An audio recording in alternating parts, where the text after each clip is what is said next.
Did you know your backyard chicken is basically a tiny dinosaur?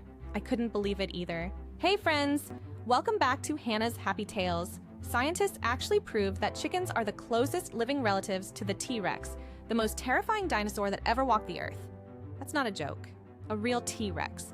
The one with the giant teeth and tiny arms. Here's how we know. Scientists studied 68-million-year-old T-Rex bones and compared the proteins inside to animals alive today. Chickens matched better than any other creature on the planet, even better than crocodiles. Now here's the wild part. Wait for it. When a chicken embryo grows inside its egg, it actually starts forming small claws on its wings. Just like a dinosaur. Evolution slowly hid them away. So next time you see a chicken, you're basically looking at a dinosaur in disguise. Did you know this? Be honest. Comment below.